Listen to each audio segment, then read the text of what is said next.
And baby, you're on fire. Hi, I'm Atisha. Hi, I'm Mashida. And we're LullaNAs. Today we're here in Bethlehem, PA to interview singer-songwriter, country artist, cool guy, Sam Hunt. Yep. He's worked with really awesome country stars like Keith Urban, Billy Currington, and Kenny Chesney. And check out his single. It's brand new. It's called Leave the Night On. It's awesome. Excuse me, who told you that he was single? We're actually dating. Who is that? Being a musical artist hasn't always been your dream. When exactly did it hit you that this is what you want to do with your career? It wasn't until I was well into college before I started to entertain the idea that I could potentially pursue music as a career. I didn't know much about how to go about doing that, but the more I sort of fell in love with playing music and writing music, the more I wanted to figure out some path, some way to find a career in that business. So I knew it all kind of happened in Nashville, and about halfway through college, and then in the last couple of years, I was kind of decided for sure I wanted to move to Nashville and figure it out, at least give it a shot. Did you do any open mics, or were you in the choir in college or anything?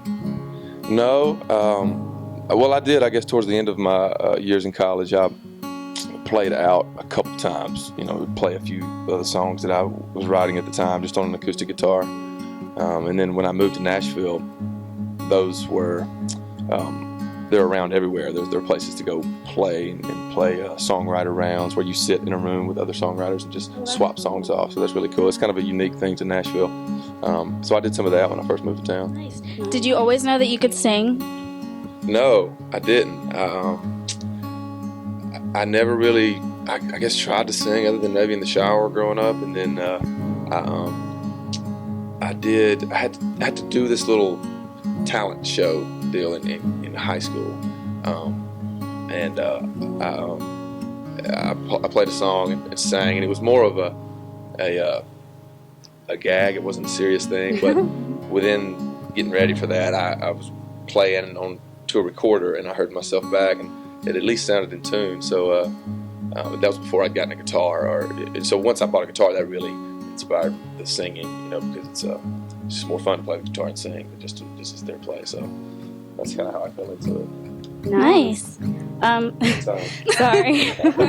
So you moved to Nashville 5 years ago. What were the initial steps you took when you got there? Because you said you didn't really know what steps to take. I would go out sort of exploring in town, checking out some of the little venues and places that people would play, songwriters, the open mic things. And at first I would just listen, and then I eventually got up and started to play a few songs. And there's so many people in Nashville pursuing careers in music and singer-songwriters of all genres.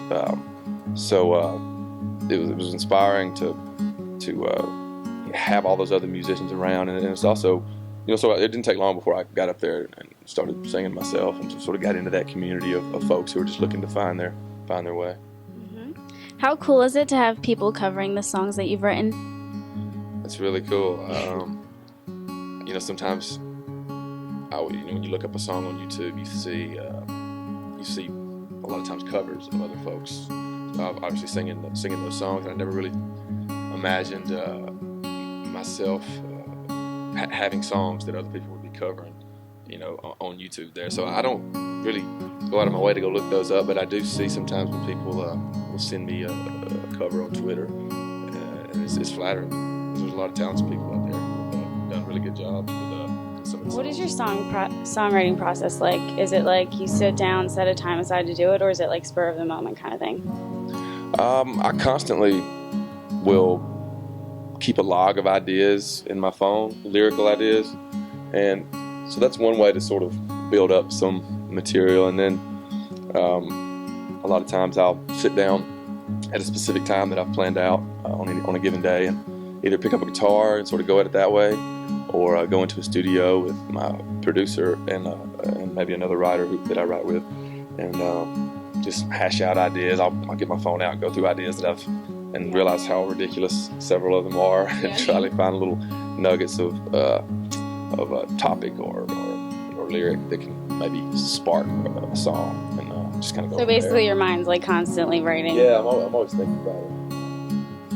And because it's hard to really sit down without having thought about it before, or without keeping sort of, I don't know, somewhat of an idea book, and just have something come to you on the spot. So inspiration, you have to kind of take advantage of it when it comes along, because sometimes it's hard to get it going. What is your all-time favorite song and why? I'm not good with favorites. I don't have an all-time favorite song. I think I have several songs that I'll go to if I'm feeling a certain emotion or going through some experience that may relate to a song. Like, is there a song you found yourself like singing every day? Like for me, it was "Ho Hey" by the LullaNAs. Yeah. Every day. This past week, and next week it'll be a different song, but this past week I've been listening to and singing this song called "Too Early" by The Dream. All right, I'm gonna look that up. Yeah, it's a cool song. Who are some of the artists who have influenced your unique country sound? Because it's country, but it's like there's something else to it. You've made it different. In the 90s, growing up listening to music on the radio, I listened to country music, and that was about it. There weren't any specific artists that I really was drawn to. It was more songs. I was a fan of songs first, and probably overall more than I was specific artists. So I listened to country music in the 90s, and then when I got a little older and socially, you get into high school and you have friends that listen to different kinds of music and they share music with you. I started listening to some different genres of music, a lot of R&B music, and I played ball growing up, so I spent a lot of time in locker rooms, and country music's not really the best pregame music when you're getting ready to play a football game, so they'd have I think it is. Sometimes it gets me pumped up. Yeah, I guess there are some songs, but overall, I think something with a beat, something that's more prevalent, like hip hop music. I mean, you've written some good pump up songs. There's beats. Yeah, that's why I sort of infused some of that into the music that I'm doing now. The country part, the countryist part of my music, I think, is the lyric and the stories, because that's something that's, even though country music has evolved, sounds, I think the lyrics always been there, and the stories. Yeah, you tell good stories in your songs. You don't like favorites, but what are some of your favorite things about being on tour? Oh, I can think of some of those. The food that we get to eat in all the different towns. Every little area of the U.S. has a type of food that, specific to that region that they're really good at. So I get to check all those things out as I travel around, and I really like to eat. I love food. Me too. Who doesn't? I eat every day. Good. Is anyone else in your family musical? No, not that I know of or that they know of, I guess. Maybe they're hiding it? Possibly. Somebody, maybe there's some musical ability that didn't get tapped into that maybe that made its way to me. I probably never would have, had it not been for a few little fate circumstances that happened, after high school. I may have never picked up a guitar and may never known that I had any ability to play music. So maybe somebody missed it along the line, but nobody that I know of. What do you like singing in the shower? Currently. Like big, eyes closed, American Idol ballads. No, I'm just kidding. Whatever tune is stuck in my head. Like shower music is usually a product of something being stuck in your head, and you can't get it out, so you just sing. I feel like showers have like a magical power. Like you sound amazing in them. That's what it is. Right? It's an echoey thing. It feels, in technical terms, they call it reverb, which makes you sound like you're really singing and doing it. Could you tell us about your band members? Yeah, well, I would start by saying that they're all my good buddies. Whether we were playing music or not, we'd be hanging out. Most of the band lives with me. We're all roommates. Their names are, from left and around, Tyrone Carricker. He plays the guitar. And then on my right, the guy with the mohawk, his name's Josh Burkett. He plays the guitar. Ty's from Detroit. I met him when I first moved to Nashville. And Josh Burkett, the other guitar player, he's from Georgia. We've known each other a few years. And then Joshua Sales plays the drums. And he's our newest addition, but fit right in. He's a good buddy of mine too. If you could do a collaboration with any artist, who would it be? Anyone. I have a lot of respect for, I don't know if musically if we would, well, I think it's something that could work, but John Mayer is somebody who I think a lot of as a songwriter and as a musician. He's kind of got the whole deal. I could see that. Yeah, I could see that working out. All right, do you have any tattoos? Nope. Do you want any tattoos? No, I don't think so. Do you highly dislike tattoos? No. Sorry. What's your obsession with tattoos? I don't know. What advice would you give other aspiring musicians? Well, if they're songwriters or artists, musicians, I would say stick to your guns with what you want to do, and I think most artists do that. But as you come up in a realm of commercial music, more so you can be pressured to change or do a different thing, whether it be a look or a sound. And I think it's important to stay as authentic as you can, throughout that process, and that's always gonna prevail. I feel like. So be true to yourself. Yeah, that's a way to sum it up. What does the set list look like tonight? Set list?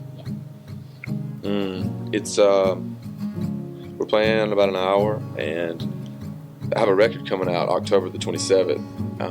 So I've been playing basically the record, and then throwing in a couple songs that I grew up listening to in the mix as well. So everything from Raised on It to Ecstasy, a song called Break Up in a Small Town. What about Bottle It Up? No, actually, we played that last night for the first time in several months. But we got a good reaction, so maybe we should put that back in the set and start playing. That's my favorite You song. would get a really good reaction from her and me. Okay. I play it while I'm baking. Do you? Yeah. Good. That's a happy song. It's a good song. I'm making cupcakes. I'm bottle it up. It's yeah. Oh my gosh. All right. Well, thanks for joining us today. It was really nice of you. Appreciate it. Is there anything you would like to say to your fans? Thank you for listening to the music, and especially sharing it with other folks. Right now, the only way anybody knows about us is either somebody had to share the music with them, and so that's really meant a lot to me. The fact that people are listening to the music and they are sharing it with their people. Sharing is caring. Yep.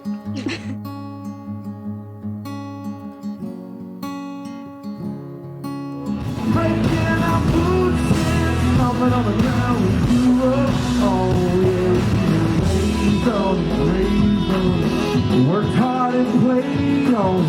We had it made on it. We were born and raised on it. Then he walks in, it all makes sense. Suddenly you're coming over next to me. I ain't no fool, you rascal, you.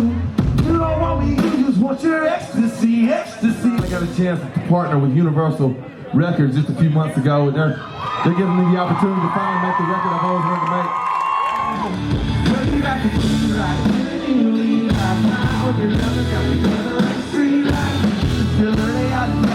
Don't you wanna ride me again?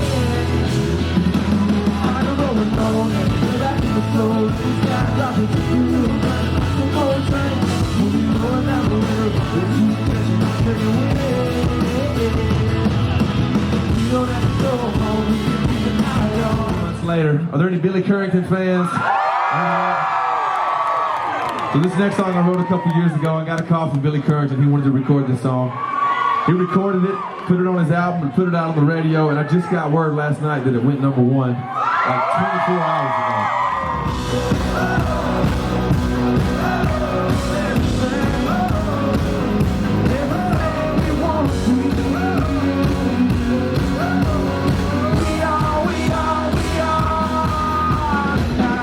I don't want to steal your freedom. I don't want to change your mind. I don't have to make you love me. I just want to take your time. I don't want to wreck your Friday. I ain't gonna waste my life. I don't have to take your heart. I just want to take your time. After the night, the food, the bag, the cab, the same old dude, the furniture, the cool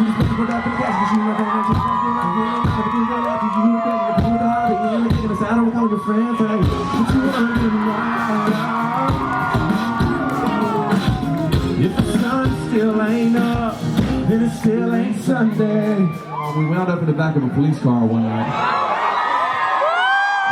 It was unfortunate at the time, but a few years later, after I moved to Nashville, I realized that you can write songs about that sort of thing. And Keith Urban recorded this song and put it out on the radio. It's called Car Call. Oh, that's why nobody's gonna kill me. But if I survive tonight, I will change one thing. Baby, I know it sounds crazy. There was something about the way you threw the lights and shining, playing out the freedom in your eyes. And I was teaching you how to move forward while I tried to be. What am I going to do? And I'm on fire, girl, you're on fire. Out in the dark, down to the stars. So high, girl, I'm so high. You and me, wild and free. Way out in the woods, nobody for miles. Love in the back of the truck with the tailgate down, just doesn't speak his own. Fire, boy, you're on fire. Out in the dark where the wild things are.